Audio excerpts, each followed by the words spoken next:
can stay here as long as we want to. What I want to do tonight is go over 2 or 3 of our coverages, the base coverages that we run. We run probably 5, but we run 3 of them probably 80–90% of the time. We try to make it simple. We try to utilize our speed, which we try to get on the field. Most of our guys can run pretty well. That's by design. That's what we've done over the past few years. We give up a little bit of size, but we want guys that can run the football. Now, tomorrow we'll go over front. Tonight I want to go over just coverages and just talk a little bit about personnel, how we pick them out. This is something that and we can relate to a lot of you guys, because in high school ball you don't have as much time. We do not want to spend a lot of time or effort into putting in a whole bunch of things that we're not going to run in a game. We're very basic in mind. We run 2 or 3 fronts, 3 or 4 coverages, and that's about it. We want to teach them technique. We want to teach them how to tackle. But the main thing when we get them on the field on Saturday is we want to make sure they know what to do. Now we're seeing all these formations, 1 back 1 week, next week wishbone, next week you might see 2 back, the same team might go no backs. So if you're a 5-man front team, which we used to be, you have to spend more time on adjustments and things like that. We're going to a 4-man front. It helps with your adjustments. You don't have to spend as much time on it. So our basic theory at Miami is continuity and keeping it simple. Allow them to play, let them run the football, and you'll be surprised. I'm going to go over most of it here, and you're going to say, well, that's not what they do at Miami.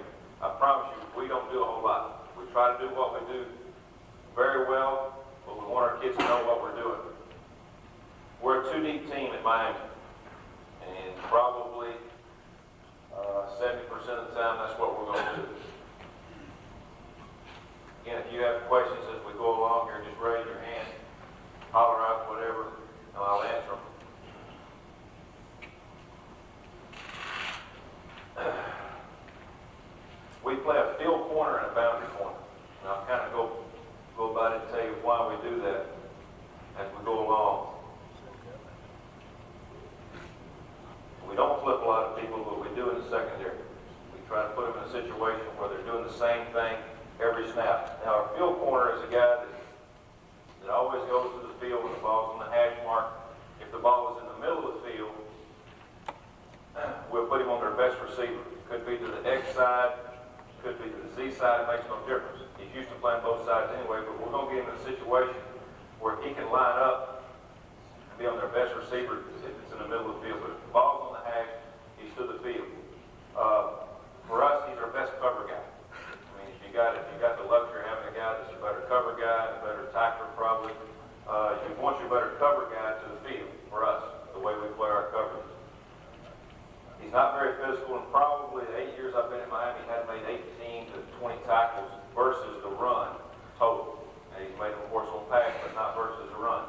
So he doesn't have to be a very physical guy. The boundary corner is a little bit different. For some reason, every year we break our film down, or as we're going scouting ourselves through the year, people run weak side on us. I don't know whether because we're a 4-man front. We do run some 5-man front, but for some reason people run open inside on us. So the boundary corner for us has to be a little bit better tackler, probably a little tougher guy, not quite as good a cover guy if you have to put a guy over in this situation. So he's more like a linebacker type guy. I'm going to put our linebackers in there, and we'll go over those a little bit later. Again, we play a 4-man front with 3 linebackers, and just to give you a little outline of how we pick these other guys out, the only true linebacker that we have is the guy in the middle, Mike linebacker. We call him the Mike. He's a guy that this year was 225, 230. He's got to be a little bit tougher. He's got to be a little bit more physical because he's got to take blocks on the inside. He's got to be able to play the run, and that's his main objective. The 2 outside guys, Willie and Sam, we call him Willie because he goes to the open inside every time. Sam because he goes to the tight inside every time. These guys are nothing but strong safeties. We recruit them out of high school. Very seldom do we recruit a linebacker and put him in this situation on the outside in our defense. We want 2 guys outside that can run. We don't care whether they're big guys. This year, One of them was 6 foot, 215 pounds, and the Willie was a little bit bigger, 6'1", about 220. But next year he'll be 5'9", 185. The Willie, probably one of the better ones we've had. So he doesn't have to be very big. He's somebody that can use his hand, run around, make plays, because he doesn't have to take on a lot of blocks. So when we go out recruiting, we take linebackers and we'll put 1 or 2 guys here in the middle, and the other guys will put their hand on the ground, make defensive ends out of it. So we got a field corner and a boundary corner. Now our free safety and strong safety, both of those guys, they have different names, but both of them are about alike. 6 feet, 180 pounds for us, 185, 4'6", 4'7". I mean, a lot of people say they got 4 or 5 guys. We ain't got very many of those guys. You know, a lot of them are, sometimes we'll have them, sometimes we won't, but basically the guys playing the back for us are 4'7", 4'8" guys. Got pretty good feet. They can run the ball, have a nose for the ball, have to be pretty good tacklers, because when we break down our film at the end of the year and add up all the tackles, the leading tackler on our team will be the Mike linebacker normally. Then the next guy will be one of either the Sam or the Willie. And then the third or 4th guy will be the safeties, guys that come up and make plays. Because as we go through this, I'll show you the reason that we expect them to make a lot of plays. These guys have to be normally the safety, the free safety and the strong safety have to be pretty good tacklers. All right, let's talk about 2 deep coverage and how we coach it, the techniques. We try to make it as simple as possible. You know, I see a lot of people that run 2 deep and they go through all these reads and they try to look at 4 or 5 different things before they carry their technique out. We try to keep it as simple as possible. We run it for years. We don't have all the answers to it. Sometimes we make changes, slight changes, but basically we keep it about the same. But we want them to be consistent, and we want these guys to know what they're doing.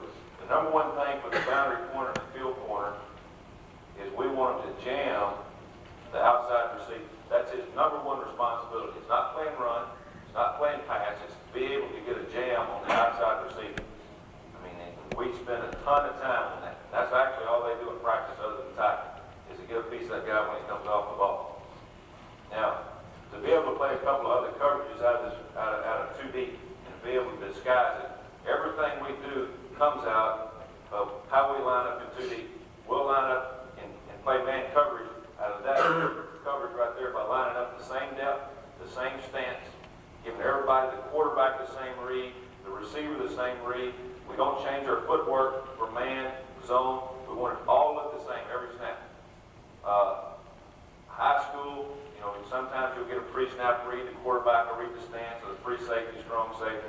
We throw the ball pretty good in Miami, and our guys have a tough-ass time reading after the ball snap. They get all their reads before the ball is snapped by stance, by a corner, or free safety, or strong safety, or so forth.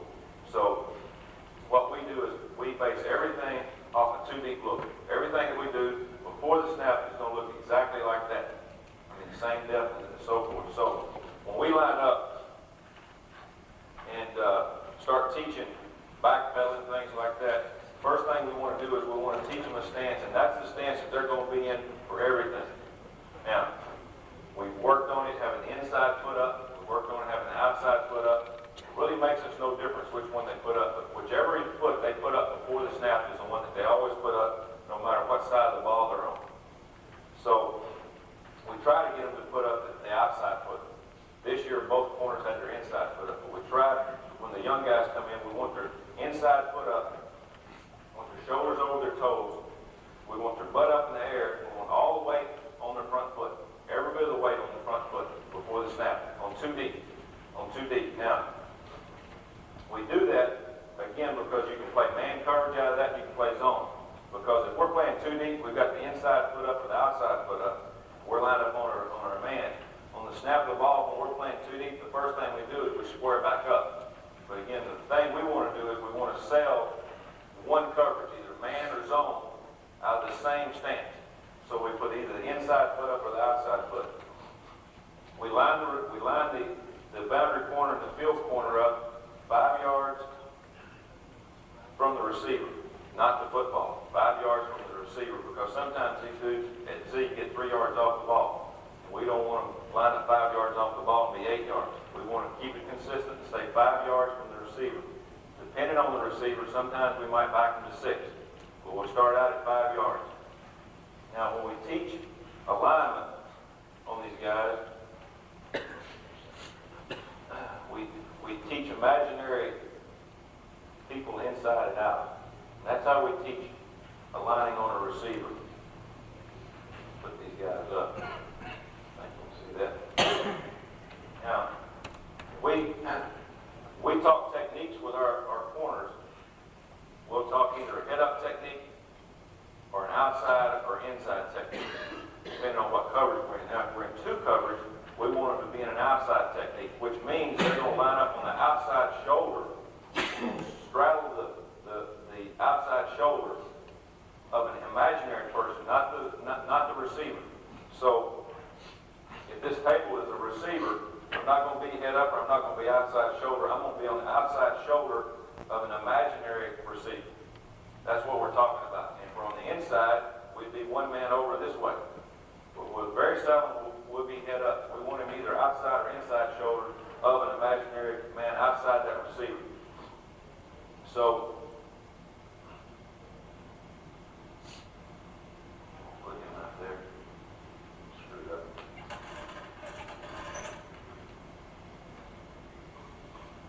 We want to keep it consistent, though. That's the main thing. I mean, these guys are corners.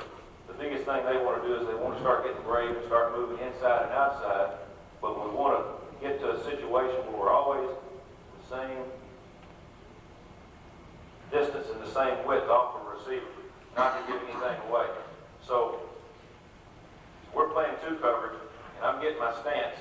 Again, inside or outside foot makes no difference. It always has to be consistent. And again, getting back to that, which is very important, even if they're right side or left side, that same foot is up. So if they're used to have that left foot up, that's when they're going to put up on the other side. So say the field corner here has his outside foot up. He's outside of on the imaginary guy, on his shoulder, 5 yards from the man in a good stance with all his weight forward. First thing we're looking back is a quarterback.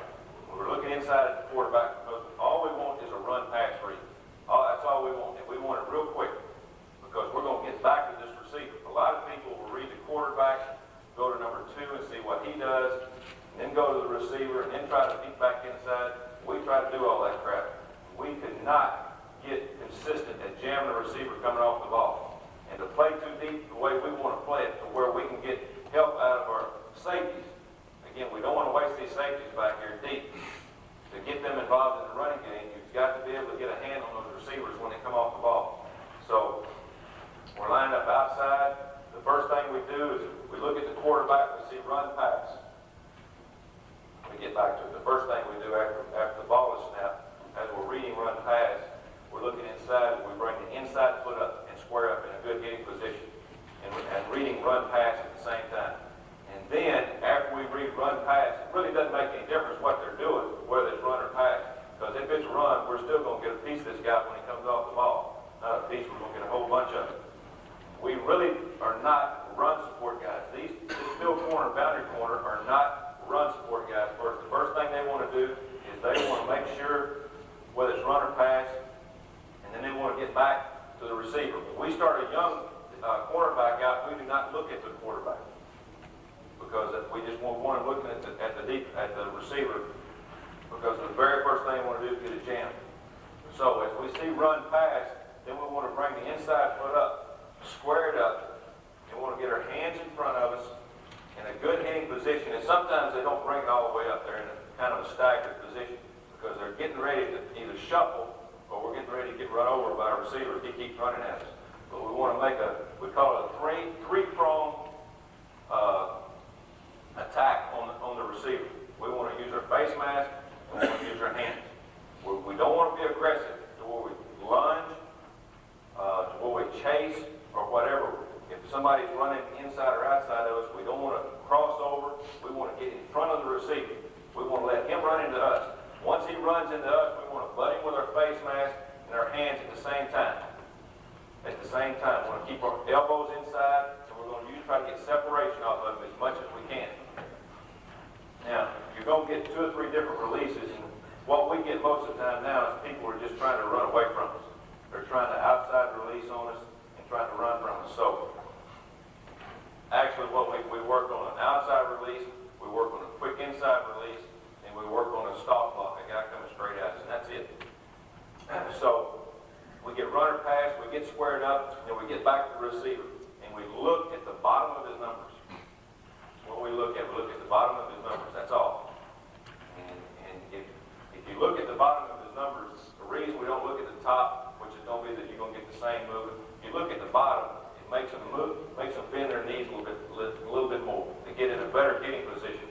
So when they bring that foot up, they get the hitting position, and look at the bottom of the numbers, they get their hands up, then they're going to kind of mirror what the guy does. We don't want to go attack him, we're going to let him come to us. So if the outside releases on us, all we're going to do is we're going to take 2 shuffle steps as far as we'll go. If we go 2 shuffle steps and he continues to go outside on us, then we'll let him go. We're not going to try to get a piece of it. We're not going to chase it. All we'll do then is we'll roll our inside leg back, look at the quarterback, and we'll work back into the receiver. That's the one we get most of the time now. But we won't chase him because if he runs lateral that much, they're not going to be able to throw in the hole anyway on the fade route. The next release will get an inside release. Releases inside, we'll do the same thing. We'll bring the foot up, good hitting position, look at the bottom of the numbers. As he comes inside, we'll work 2 shuffle steps. If he continues to go inside, all we'll do then is we'll roll our inside leg back to the quarterback, and again, working back into the numbers now. If you chase him, we tell him, you try to work back to the numbers, because we're trying to take this away. If he goes inside, we'll let him go. He's not ours. But if he does this, we got to be waiting on him when he comes back. So if the outside releases, we're going to roll, work back into it. He has no landmark when he does that. Unless the ball is on the hash mark and this is the field, then he uses his same rule, work to the numbers. If he works inside, now he always tries to work back into the numbers. After he works 2 shuffle steps, works, try for a jam, he continues to run from you, work back into the numbers, waiting for him to come back to you. Now, if he comes off the ball in a position to where it's run, you can tell it's run, but if you can't tell it's run or pass, it makes no difference. If he comes off straight at us, we're going to get our hands low, we're going to look at the bottom of the numbers, and we're going to try to get separation off of it. If he comes out and chops his steps, something we see all the time, which we call China wrap. If he comes out and starts chopping his step right off the bat, we leave immediately. Because we're thinking of, say, there was a receiver here or whatever, we're thinking corner route because we're responsible for that. We get out of it. We don't wait on the gym guys coming off the ball slow. We've got to be coming off pretty good. So the big thing we want out of these 2 guys, technique-wise, is a good stance, read runner pass, come up to a square stance, read his release, try to get a jam. If not, work back into the corner. And that's all they're supposed to do. I mean, then you go from there. They are second contain on run, not first contain. Not first contain. Okay, the free safety and the strong safety. Again, we always send the strong safety to the tight end side. And we do that for a reason, because if this receiver goes over to a slot, goes in motion, we run that corner with it. We'll go over that coverage a little bit later. But we want the strong safety always to be in a situation, if there's a tight end in the game, he has to read whether he's blocking, whether he's got a hook block, a down block, whether he's releasing. We always want him responsible for it. And it's continuity in practice. He sees that guy in practice every day, and he's used to it. If you flip them back and forth, they get 50% of the time on the tight end, 50% not, then he's not as confident what the guy's going to do. In meetings, he can watch the tight end, strong safety, and he can glue in on that guy. He can get some reads off of him, and the free safety can do the same thing on the weak tackle. But we try to keep everything consistent. So if there's a tight end in the game, the strong safety goes to that side, and the free safety goes opposite. If there's not, we'll send the strong safety to the 2 receiver side. So if there's 3 wides and the tight end was out, and they had 3 wide receivers, then he would be out. Now, we start out, we put these guys at 14 yards deep. And we kind of vary those guys week to week. But if we're telling them to line up, game plan-wise, at 13 yards, we're playing Boston College that week, every coverage that he lines up in that week is 13 yards. It's not 14, it's not 12, because these guys are the ones that actually get picked on, and the quarterback will come up and he can tell right away what you're going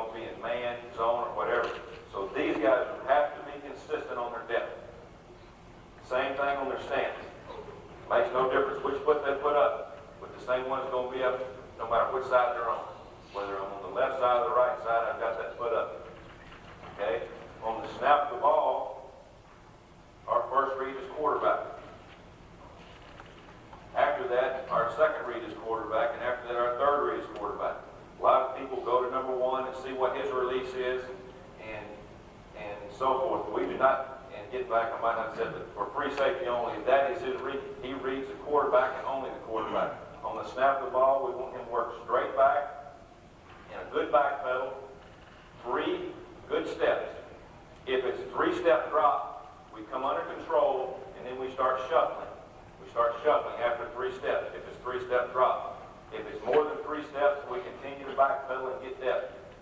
If it's run, they can get into their shuffle as soon as possible. I'm looking at the quarterback. On the snap of the ball, I start back, and if I see run, then I start shuffling immediately with that back foot. I come under control because we want him to get his cleats in the ground where he can plant and come up on any kind of support. So his read is quarterback, and that's where he ends up. If it's pass, again, he tries to stay on the hash mark. Now, I didn't go over that. Let's put the ball in the middle of the field. Ball is on the hash mark, the ball is in the middle of the field. We put both safeties on the hash. No matter where anybody lines up, we put them on the hash. If the ball is on the hash mark, we tell the strong safety to split the inside receiver and the outside receiver, and the free safety line up on the hash. So the free safety normally will be on the hash mark. The strong safety will vary depending on the split of the receiver, as everybody else does. But we want him in a situation where he can get to half the field and be able to help on the Z. But again, our first responsibility is not to overlap number one on each side. It's not that. Now, the strong safety's reads are a little bit different. He reads the quarterback. He keeps run or pass. He's working out in his back pedal the same way. If he gets run, he gets out of his back pedal and begins to shuffle. See what's happening, feel where needed. It's his responsibility. If he's going back and he sees pass, he continues to get a back pedal, but he reads number 2, not number 1. Not number 1.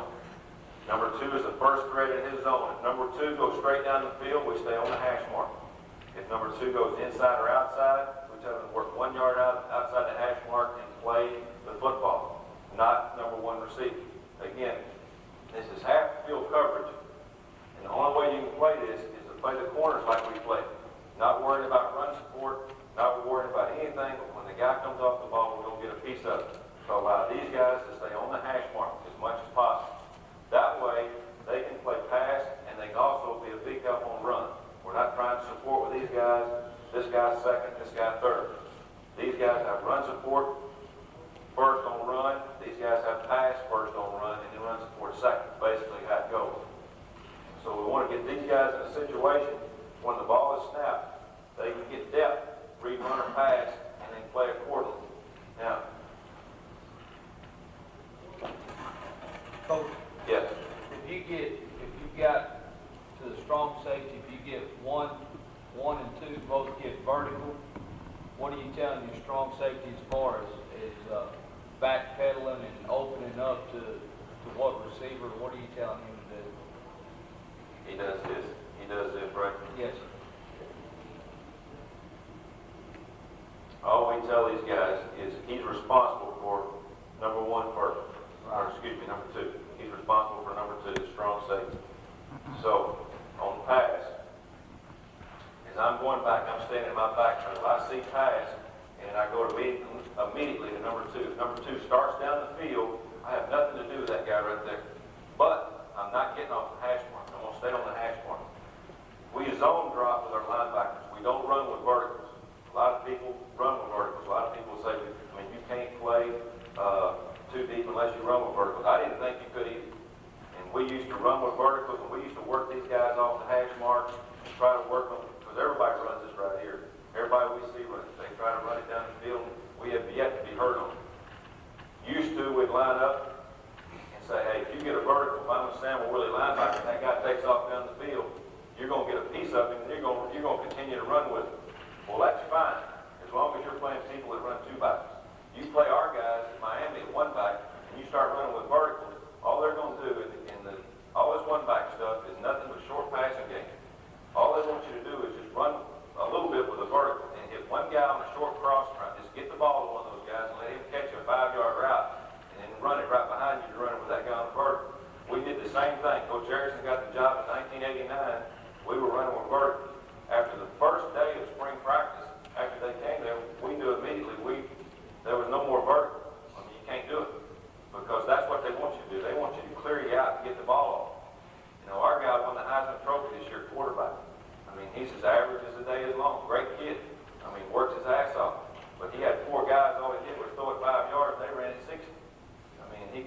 every 60-yard pass.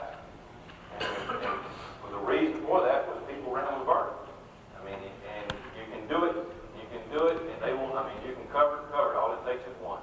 I mean, one time they catch it and you're running with vertical, and they run some kind of short crossing route or an option route to outside receiver. And that's what they try to get you to do. They try to get you off balance, try to get you into something where they can clear out the zone and just pick your whatever, get the ball off, and it's gone. So what we did, just to talk about zone drop, before I talk about this vertical, is we used to pattern read, we used to drop Sam and Willie, and as they're dropping, they'd look at their receiver that they were dropping on. He run an out route, they'd run to number one, pin the hip and run with a curl. You know, that's fine and good, two backs. I mean, we played the hell out of it. But I tell you what, we never got, not saying I never, but very seldom did we get any intercepts, nor did we get any pass breakups. And we were always, had one or two guys that should have been on the tackle that they weren't on a cross route or whatever. We were losing guys. So we were dropping the flags back and actually playing underneath the man every time. And you got guys running all over the field catching the ball, and you don't have your guys running the ball making plays. So we said, hey, let's see if they can beat us deep. Let's see if we can jam these outside receivers, leave these free safeties and strong safeties on the hash, let them use their speed. Still try to work for a jam with the Sam and the Willie, you know, if they get vertical.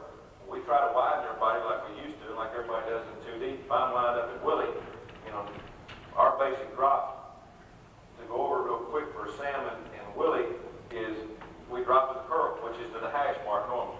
I mean, we try to make it as simple as possible. We want them to get depth 10, 12, 14 yards deep as quick as they possibly can to set up, get their shoulders square, look at the quarterback when he throws the ball. Since we've done that, we've got more pass breakups, more interceptions. People gang tackle a little bit better, and it's a lot easier than going out and having to work on all that pattern reading stuff. So what we try to do now is we work on getting a quick drop, and we tell them that if it's we go down distance-wise, if it's second and 10, third and 10, and it's drop back pass, we want them to open up. We never backpedal, or at a linebacker spot, we never backpedal out and look at the quarterback. We want them to open their hips and get as much depth as possible to their area as quick as possible and get squared up. I think that's the key. I think that's the key to playing this one-back stuff. The quicker you get back and set up, get your shoulders square, get your head back on the quarterback, then you got a better chance of making a play. So what we do is on a 5 or 7-step drop, we tell them 10, 12, 15 yards deep. That never happens. We want them, I mean, they're not going to count off how far they're going to drop. We have more success out of telling them to line up. You get drop back pass, you bust your ass 3 hard steps on a 5 or 7-step drop, and you step back up. We're already lined up at 5 yards deep from the ball.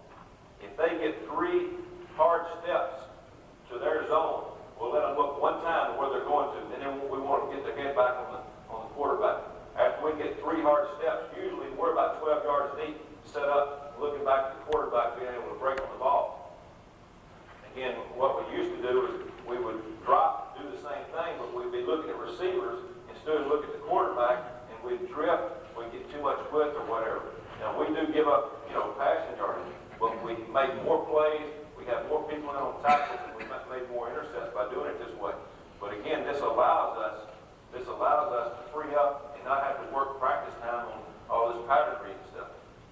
And just to talk about the Cowboys, they do the same thing. I mean, they don't run a lot of 2D like we did when we were all together at Miami. They've changed. They went for 2D, and I'll go over the next coverage in a minute. What we call 4 funnel. They base out of 4 funnel and go to 2D. This same scenario, but they don't pattern read at all either. They zone drop. And I think a lot of people are getting back to it. People kind of got a little sophisticated and thought they were getting more out of it, and it's good. I think you can do that, but I think you can do that if you call underneath the man. But I think you have to, against all this one-back and no-back stuff, you better get your eyes back on the quarterback and break on the ball. We drop Willie and Sam to the curl. Again, we work 3 hard steps. Now, if it's 3-step drop, we're lined up and it's 3-step drop, we're dropping back, and the quarterback sets up. As soon as he sets up, we've normally got 2 steps. We'll never make 3. We'll either set up after 1 big step or 2 steps on a 3-step drop and get set up. Get back looking at the quarterback. Again, 5 and 7 step drop is three steps, and you can control that more in practice because they can understand it more. I mean, other than say get 12 or 14 yards deep, they understand a little bit better getting 3 hard steps or 2 hard steps or 1 step. Now, we see the no-back all the time. I don't know whether you're seeing it in high school. Everybody's doing this no-back stuff. We work 1 step. I mean, that's all we get. If we get somebody out of the backfield, our guys right now say we're dropping 1 step. We're going to line up. We're going to take 1 big step, and we're going to square back up. Because no-backs, they better throw that damn ball quick. You ain't got nobody blocking for you. And that's the whole premise of the no-back offense. They want you to get deep drops where they can go crossing around. They're not going to hold the ball very long, I promise you that. So there's no sense in you dropping back 3 large steps or 10, 12 yards with no-back. So you don't work as much depth on no-back or a 3-step drop. But the thing I like about it, and I've coached linebackers now down there for 7 years, is it cuts your practice time down. You can work more on technique and things like that, other than having to worry about 1 week you're going to worry about this guy running a vertical, this guy running a curl, reading the release. You know, if he does this, where do I open up to? Do I look at 1 or whatever? Now we give him a spot, you get your ass back there and break down, and hope he throws it to us or close to us, and we're breaking the ball. But again, talking about the verticals, 4 verticals, we get that quite a bit. And people try to run it on us. The whole key is these guys right here. And I promise you, if we might have a great player right here, if he can't jam anybody, his ass is on the side. We'll take a 4-8 guy before a 4-5 that will get a piece of that guy when he comes off the ball. You can't play with athletes out here that's not going to do what you tell them to and get the piece of it. You can't play coverage like this. I mean, you can play a soft 2 deep, but you can't play to where these guys are going to stay on the hash. You have to have 2 guys that know what they're doing that will get a piece of that guy when he comes off the ball. And you can't, and we try to do this, you can't tell them, look at the quarterback and look at number 2, look at his release to tell you whether you're going to jam the guy or get depth. You can't do it. We have guys that get a little cocky. They get out there and they square back up. After they see runner pass and the guy comes off the ball, they'll try to sneak another peek. Well, they're gone. You can't go back to the quarterback. Once you take your eyes off the quarterback, you look at the bottom of the numbers, you're there until he gets by you. Whether he runs there, or you knock him on the ground. That's about how we teach you. You get a piece of him, don't worry about run. If it's run, you're still going to get a piece of it. He's going to block you anyway. And if it is run and he's running away from you, you're going to work outside, work for the gym, then you're going to roll back, and if it's run, then you can come up. But you work the gym first, no matter whether it's run or pass. And in the spring, we've got a couple of young corners who we're going to try to, that's going to be our backups next year. We're going to start out, don't worry about the quarterback. You start out looking at the receiver. And if I was coaching in high school, that's what I'd do anyway. I mean, because the number 1 thing is you don't want these guys to get down the field. You don't want to get down the field, and probably when it gets to it, the guys that do it best for us never look at the quarterback until after they've got the gym. If you ran that same thing with the R back into the flat, weak side. This guy right here, Yeah. all we're trying to do in a situation like that, if somebody runs the back out of the backfield on us, they run him out of the backfield, we're going to rally to it. It's going to be the Willie in the corner. I mean, what's going to happen, they're going to outside release right out of Z or X, and he's going to shuffle out and he's going to roll back. And we're going to keep giving ground until the ball's in there. And when it's in there, then we'll break back up on it. If we're having problems with it, we'll run one of the other 2 coverages I'm going to go over. And again, we'll run this one 3 out of 5, and we'll run these other 2 coverages 1 each, or a man coverage. And that'll kind of take it away. We don't cover backside of the backfield. And if you're tomorrow, when you hear me talking about our front, you know the reason why we attack like heck with our front. The ball's got to be going a little bit quicker, or they got to hold it back in the backfield. But very seldom will you see us cover a back out of the backfield. Now, split backs is a little bit different. When we play Florida State, and they run split backs on us, we'll play this 2 deep. But a lot of times, we'll man it up with 2 people, the corner and the Willie, in a certain situation. Everybody else will zone. But we'll man these 2 guys up on these 2, and everybody else will play zone. And I'll make that call from the sideline. We play teams that run split backs. When I call 2 covers from the sideline, they come to they line up. Our corner Willie's lining up. All they got to do is look at me. And if they don't look, they're just playing regular zone. But their ass better look. But if they look at me, then I'll give them a signal that we have on the sideline, whether it's played or not. And those are the only 2 that really have to know it.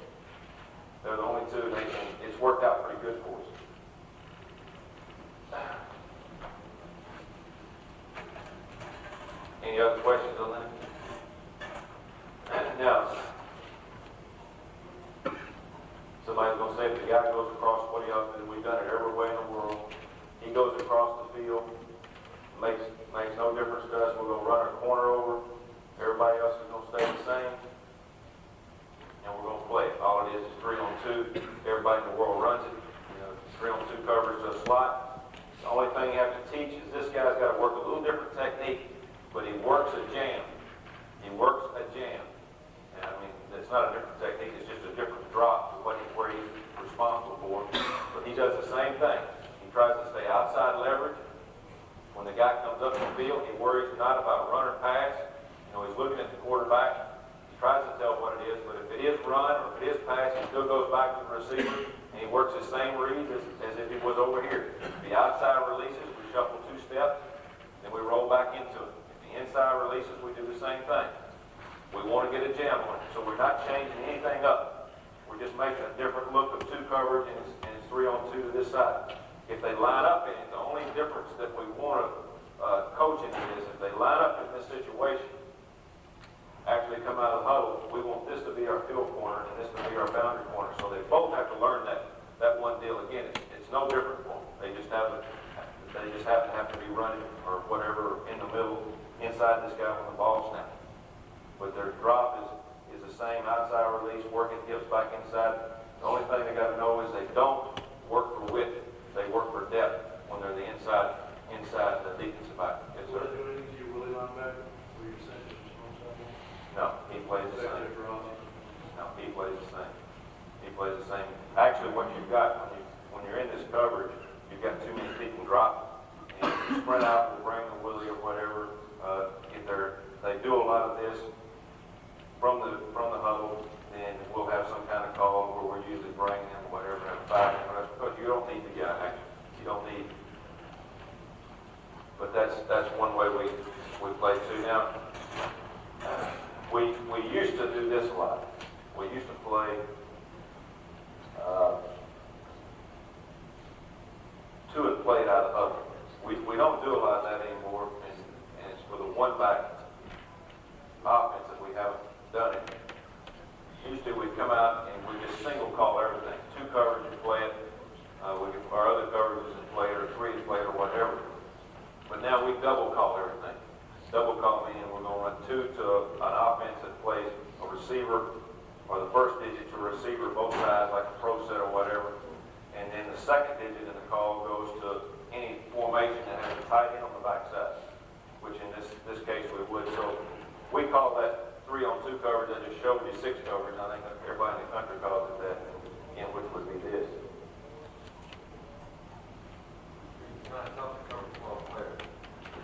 Yeah. We've had some people try to do it. But that's how we get in the coverage. Now, we used to play 2 and play to this, to where this would actually be the corner, this would be the Sam, Mike here, Willie, corner, free safety and strong safety like that. And I think you can do that quite a bit. We do it some, but it's just different personnel.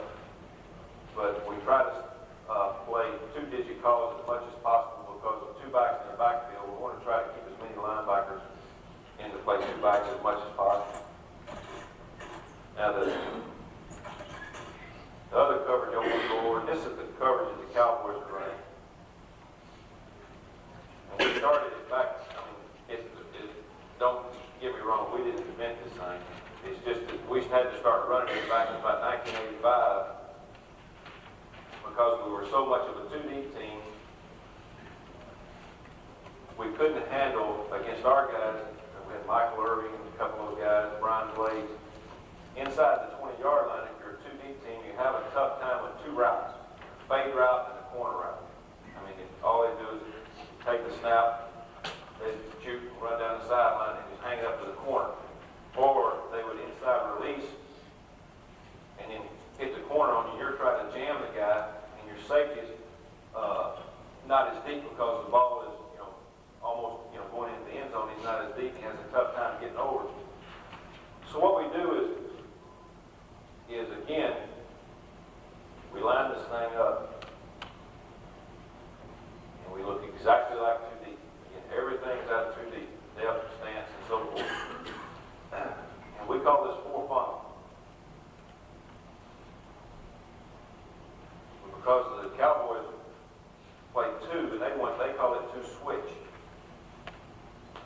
see them when they play on TV, and I know most of you do, they give up a lot of out routes. A lot of out routes. It's because of this coverage, and offenses are not, they don't, I mean, they get impatient. I mean, I was really interested because I like the Cowboys too, because I know all those guys. And I knew when they got to San Francisco, they was going to have a problem. Because you can't play too deep against them, because they got Jerry Rice, they put him anywhere on the field. And that's one of the reasons they got out of it. They run verticals now. They do have problems with four people running verticals in pros. You got a big time problem. So they went to this coverage to be able to cover those inside guys, but giving up the out routes. And I was watching San Francisco, they threw 12 of these. They threw 12 out routes, but they still won the game. And I'm surprised they didn't throw more. But if you line them up in 5. On the outside, I got this wrong. Outside shoulder receiver should be out here. Same situation. But you want to line up. The number one key with these free field corner and boundary corner is you have to sell two coverage. You have to sell that you're going to take away the out route by alignment to that receiver and the quarterback. I mean, if you line up 5 yards from the receiver before the snap and stay there, and the quarterback sees that, normally, unless they're a well-coached team or whatever, they're not going to run a 5-yard out route on that. They're going to run a fade. So on the snap of the ball, we're going to be lined up in this situation looking at the quarterback. But then on the snap, all they're going to do is they're going to take that inside leg to the quarterback. They're going to throw it back, and they're going to work to the corner as hard as they can go. Not worried about a jam. That's the big thing on this. We have a tough time with our guys when we first start teaching it. We work on the jam so much they want to hold and without getting out of it. But they got to understand they don't have any help over the top now. They've got to go right now because these guys are not even thinking about helping them, no matter what number 2 does inside. So they roll back and work to the corner as hard as they can go. Squeeze in the sideline. If something's going to be caught, it's going to be in front of them. It's going to be in front of them. Same thing with this boundary corner. He's going to do the same thing. He's going to immediately throw that leg inside and work back to the corner. Back to the corner. Taking away the fade route and the corner route. What people like to do is, or some of the young corners like to do is, instead of when the ball snapped, they like to shuffle a little bit and then get out. Well, what that does, it holds them a little bit too long. If they even think about shuffling more than one step, this corner route's behind. And again, this free safety and strong safety is not as, they're as deep, but they're not doing the same thing on the snap. I'll show you that in just a second. But again, it's taking this away, and it's taking away the fade away, and it's taking the out right away by alignment. Now, free safety and strong safety line up 12, 13, 14 yards deep. However you want them to line up before the snap of the ball. Key in the quarterback. Number one responsibility is play the run. We want a 9-man front. 9-man front when the ball snaps. So instead of going back, they're in the same stance, way forward like this. On the snap of the ball, they go forward on the snap. Real slow. I mean, just like they're walking forward to the quarterback, looking at him and running past. If it's pass, they immediately go to number 2 receiver. Number 2. Number 2 comes off the ball. Of course, they're over the top of it. If he goes inside or outside, they stop on a pass. They stop, immediately stop, and then start working straight back, looking at number 1. Okay, now if it's run, they find out what this guy's doing. If he's blocking down, we're filling outside. If he's hooking, we're filling inside. But they're coming right down. And these guys better make the tackle somewhere about the same distance as the linebacker would. They're coming as hard as they can go on run. If we get play action, if this guy blocks and we get play action and they run the post route, the corners are on their own. They're actually on their own, and they have got to haul ass to cover the post route. A lot of people don't do it that way. So again, we get by with it by not playing it. We put base out of 2 and go to this a little bit less often. Cowboys come up, read number 1 no matter what. If he blocks or whatever on pass or run, he will stop and rob the curl and roll with the post. And that's the difference in the coverage that we run and they run. Because they have to worry about the post route a little bit more. We don't see a lot of it. But again, we're selling 2, and that's a lot of people going to run a post route into 2 coverage. They're going to have to do a good job of reading on the run. these guys are working up on the snap, both sides, reading quarterback, and playing support on the run from the outside, or filling whatever. The ball goes away, better run a sweep by the halfbacks over here. This free safety better be inside out, getting it, because his momentum is working up. Used to, we'd line them up and work back like two coverage and come up, but we wasn't getting enough support out of these two guys. So we changed it 2 years ago, and we've gotten a lot better at it. So what you're getting out of it, again, the purpose of this coverage is the fade route, corner route, and run support out of these guys. We call it four funnel now. We call it, used to we'd only call it inside the 20. Now we run it all over the field. Run it all over the field. And when we call it, the linebackers and the safeties, they automatically know right now we're playing run first. No matter what it is on the field. Now, I'm not going to call it third and 15.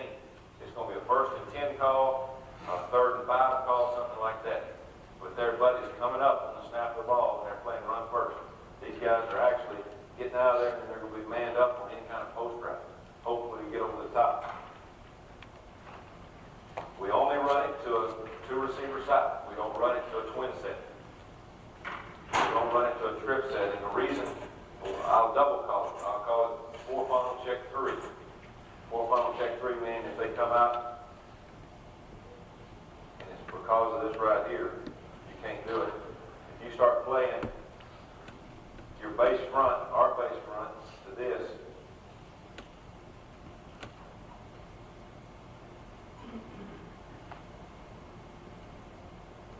and try to play four funnel, end up like this. He's not in. So what they've done, they've got you two linebackers removed that can help on the run, and our offense over in the zone over in the counter, we got no chance. No chance. So we used to try to do that when they started this one-back stuff and started running the counter, playing the zone play, and got your Mike linebacker removed, because when you play a one-back team that really knows what they're doing, this is their best receiver. You don't want your non-cover guy, your worst linebacker, your run linebacker on their best receiver anyway. So that's the reason we double call that. We try to keep linebackers inside, and we'll, in other words, we'll bring the cornerback over. We'll play three linebackers or two to stop the run. Any questions on that? What are the new hashes going to do to you? You know, I haven't heard anything what they're going to do about that yet. They say they're going to widen them out. You know, the president's got their say so they'll won't have hash marks. You know, they'll just wipe them out and put the ball everywhere. I don't know. They got some screwed up right now. I don't know whether they know what they're going to do, but if they move them in, it will actually probably, you know, help a little bit with us on the two covers, because the ball's in the middle of the field all the time. And if you're going to get forward stretched, I mean, you're going to be equaled up. They're not going to be able to widen all the way out, get one corner all the way outside the numbers or whatever. I really don't know. I hadn't had a lot of experience, and I talked to the guys here at the Cowboys, and they say it really didn't bother them much when they came here. I said, it did, y'all. 1 in 15 that first year. It took you a long time to figure it out. All right, we give a couple calls with a two coverage that I want to go over. We've only got a few more minutes here that can help you if you want to play two coverage like this. If we want to play it normal, where we're playing 5 yards off the receiver, we just call two coverage. If we want to call two press, which we do quite a bit, we'll move two press. We'll move inside shoulder or outside shoulder, depending on the receiver, almost on top of the guy. And we'll press them right off the bat. We'll press them, and then we'll jump out of there. We're going to get a piece up on the line of scrimmage and then get out.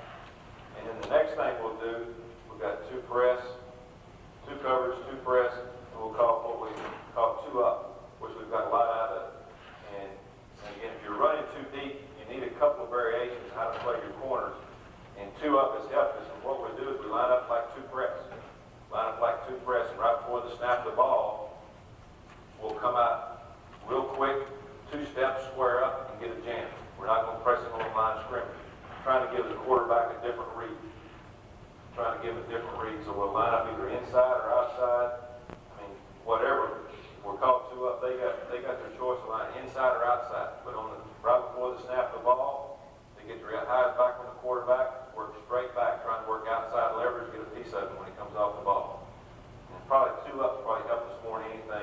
play too deep, just giving the corners a little bit of leeway of their depth, not playing the same thing every time, and not being as consistent, giving these guys a different look over here, the wide receivers.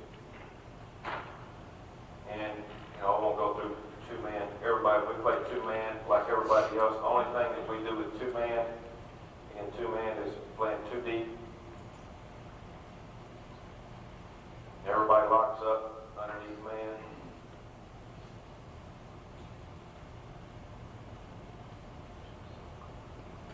He's here, he's here. The only thing that we do is we line up outside before the snap with both corners. Right before the snap, we move inside. Don't look at the quarterback. We don't worry about what he does. It makes no difference. We used to try to get a jam on the guy, but we don't want to lunge at him because he's going to run from us anyway because we're inside leverage.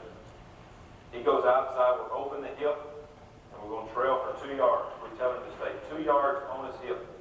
So if he runs it outside and runs down the field, we're going to mirror him and stay 2 yards behind him. So if he cuts out, we're going to cut out 2 yards before his break. So if he breaks here on the out route, we should be somewhere in this area to where we can turn and we can beat him to the angle to the ball without having to run as far because the ball's got to go over our head. And so we used to try to jam, but we've gotten more out of it. We play this a little bit now. We've gotten a little bit better corner to where we do trail. We just mirror the guy. We tell them to stay 2 yards back on their hip. 2 yards back. Just try to mirror them wherever they go. And of course, the free safety and strong safety work the same.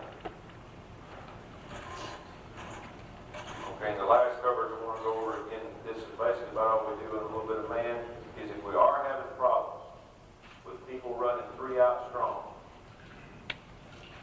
say people are doing this right here, all we do is we just call what we call 2 cloud.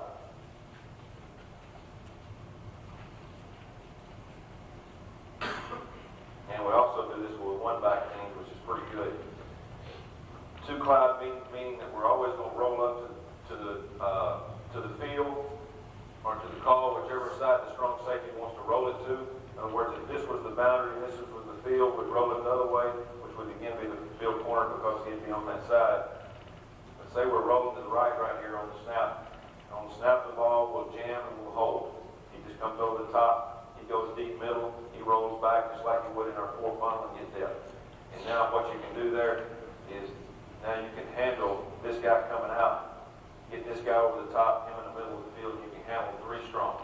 That's really the only way we have to cover it other than man coverage. Only way. Now, we do that automatically on this. We call it 2 flow, but we don't call it. I'll call it from the sideline, and it's for 1 back people that run trips with open in backside. So we come out and we're in 2 coverage. This is an automatic. Anytime there's a chance for an offense to get 4 receivers strong, we automatically go with what we call 2 flow. And all these guys back here, we change our signals, but most of the time we always holler flow, flow, flow. And everybody has to know it. Linebackers and all 4 DBs. Knowing that we're all on flow, keying the remaining back. Keying the remaining back. If he goes strong, there's no reason to roll up and jam this guy right here. There's 2 guys on 1. So he's going to roll back like we just did in 3 cloud. He goes middle, and now we're jamming. Now we're getting 3 people or 4 people to the side to where we can cover 4 receivers strong. If he goes weak, we play 2 deep. I mean, he automatically goes to his jam. He goes to his jam. He stays on the hash. He stays on the hash. It's very simple, but you have to have something like this. If you don't play out 3 deep, you have to have something like this for people to run 1 back to try to get 3 people strong.